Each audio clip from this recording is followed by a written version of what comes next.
ସୁନା ପିନ୍ଧିଲେ ବୃହସ୍ପତି ହୋଇଯାଆନ୍ତି ମଜବୁତ, ମିଳେ ରାଜଯୋଗର ସୁଖ।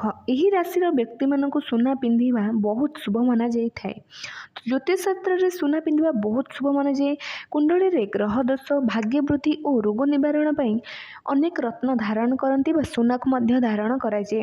ଜ୍ୟୋତିଷଶାସ୍ତ୍ରରେ ସୁନା ବୃହସ୍ପତିର କାରକ ମନାଯାଇଥାଏ। ଧନଧାନ୍ୟରେ ପୂର୍ଣ୍ଣ କରି ରଖିଥାଏ ସୁନା। ତ ସୁନା ଧାତୁ ପିନ୍ଧିଲେ ଲାଭ ହୋଇଥାଏ। ସେହିପରି କେତେକ ରାଶିଙ୍କୁ ଏହି ସୁନା ପିନ୍ଧିବା ଦ୍ୱାରା ବହୁତ ନକାରାତ୍ମକ ପ୍ରଭାବ ପଡ଼ିଥାଏ, ସେମାନଙ୍କ ପାଇଁ ଅଶୁଭ ହୋଇଥାଏ। ତ ଚାଲନ୍ତୁ ଜାଣିବା କେଉଁ ଜାତକମାନଙ୍କ ପାଇଁ ଶୁଭ ଅଟେ ସୁନା ପିନ୍ଧିବା ଓ କେଉଁ ଜାତକ ପାଇଁ ଅଶୁଭ ଅଟେ ସୁନା ପିନ୍ଧିବା। ଚାଲନ୍ତୁ ଜାଣିବା ସୁନା କେଉଁ ରାଶିକୁ ଫାଇଦା ଦେଇଥାଏ। ତ ପ୍ରଥମେ ରହିଛି ମେଷ ରାଶି। ଏହି ରାଶିର ବ୍ୟକ୍ତିମାନଙ୍କୁ ସୁନା ପିନ୍ଧିବା ବହୁତ ଫାଇଦା ହୋଇଥାଏ। ଏହାଦ୍ୱାରା ଆପଣଙ୍କର ବିଜନେସରେ ଲାଭ ହୋଇଥାଏ, ସବୁ କାର୍ଯ୍ୟରେ ସଫଳତା ହୋଇଥାଏ ଓ ପରିବାରରେ ମଧ୍ୟ ସମୃଦ୍ଧି ହୋଇଥାଏ। ତ ଦ୍ୱିତୀୟରେ ରହିଛି ସିଂହ ରାଶି। ଏହି ରାଶିର ବ୍ୟକ୍ତିଙ୍କୁ ଭାଗ୍ୟକୁ ଚମକାଇଥାଏ ସୁନା, କାରଣ ସିଂହ ରାଶିର ସ୍ୱାମୀ ସୂର୍ଯ୍ୟ ଓ ସୁନାର କାରକ ମନାଯାଇଥାଏ ବୃହସ୍ପତିଙ୍କୁ। ସୂର୍ଯ୍ୟ ଓ ଗୁରୁଙ୍କ ମଧ୍ୟରେ ମୈତ୍ର ଭାବ ରହିଥାଏ। ଏହି କାରଣରୁ ବହୁତ ଲାଭ ହୋଇଥାଏ ସିଂହ ରାଶି ବ୍ୟକ୍ତିମାନଙ୍କୁ।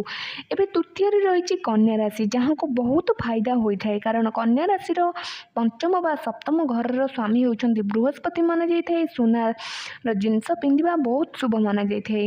ଏହି ଜାତକଙ୍କ ଜୀବନରୁ ଅନେକ ପରିଶାନ ସୁନା ପିନ୍ଧିବା ଦ୍ୱାରା ଦୂର ହୋଇଯାଇଥାଏ। ତ ଚତୁର୍ଥରେ ରହିଛି ଧନୁରାଶି।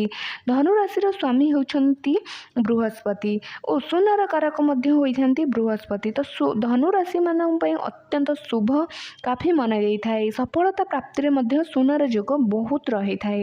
ତ ଏବେ ଚାଲନ୍ତୁ ଜାଣିବା କେଉଁ ରାଶି ଜାତକମାନଙ୍କୁ ସୁନା ପିନ୍ଧିବା ଅନୁଚିତ ବା କମ୍ ସବୁଠୁ ପିନ୍ଧିବା ଉଚିତ। ତ ସେହି ରାଶି ହେଉଛନ୍ତି ବୃଷଭ ରାଶି, ମିଥୁନ ରାଶି, ବିଛା ରାଶି ଓ କୁମ୍ଭ ରାଶି। ଏହି ବ୍ୟକ୍ତିମାନଙ୍କୁ ସୁନା ଧାରଣ କରିବା ଉଚିତ ନୁହେଁ ଜ୍ୟୋତିଷ ଶାସ୍ତ୍ର ଅନୁସାରେ, ଏହାଦ୍ୱାରା ନୁକସାନ ହୋଇପାରେ। ତ ମକର ରାଶି ଓ ତୁଳା ରାଶିଙ୍କୁ ମଧ୍ୟ ଅତ୍ୟଧିକ ବା ଅଧିକ ମାତ୍ରାରେ ସୁନା ଧାରଣ କରିବା ଉଚିତ ନୁହେଁ। ଲୁହା ଓ କୋଇଲା ସମ୍ବନ୍ଧୀୟ ବିଜନେସ୍ କରୁଥିଲେ ଆପଣଙ୍କୁ ସୁନା ବହୁତ କମ୍ ପିନ୍ଧିବା ଉଚିତ, ନଚେତ୍ ବିଜନେସ୍ରେ ଆପଣଙ୍କର ଘାଟା ହୋଇପାରେ, କାରଣ ଶନି ଓ ବୃହସ୍ପତିଙ୍କୁ ମିତ୍ର ଭାବ ମନାଯାଏ ନାହିଁ। ଶନି ଓ ଗୁରୁଙ୍କ ସମ୍ବନ୍ଧ ଭଲ ଯେହେତୁ ମନାଯାଏ ନାହିଁ, ତେଣୁ କୋଇଲା ସମ୍ବନ୍ଧୀୟ କାର୍ଯ୍ୟ କରୁଥିଲେ, ଲୁହା ସମ୍ବନ୍ଧୀୟ କାର୍ଯ୍ୟ କରୁଥିଲେ ସୁନାକୁ ଆଭଏଡ଼ କରନ୍ତୁ। ଗୁରୁଙ୍କର ଦଶ ଯଦି ଆପଣଙ୍କ ଜାତକରେ ଖରାପ ଅଛି, ତେବେ ସୁନାକୁ ଧାରଣ କରିବା ଉଚିତ ନୁହେଁ। ଯାହାଙ୍କର ଶନି ଅଶୁଭ ଦଶାରେ ଚାଲୁଛି, ସେହି ବ୍ୟକ୍ତିମାନେ ସୁନାକୁ ଧାରଣ କରିବା ବିଲକୁଲ ବି ଉଚିତ ନୁହେଁ। ଏହି ଭିଡ଼ିଓ ଭଲ ଲାଗିଥିଲେ ଲାଇକ୍ କରିବେ, ଚ୍ୟାନେଲକୁ ସବସ୍କ୍ରାଇବ୍ କରିବେ ଓ ସମସ୍ତଙ୍କୁ ସେୟାର କରିବାକୁ ବିଲକୁଲ ବି ଭୁଲନ୍ତୁ ନାହିଁ। ଜୟ ଜଗନ୍ନାଥ।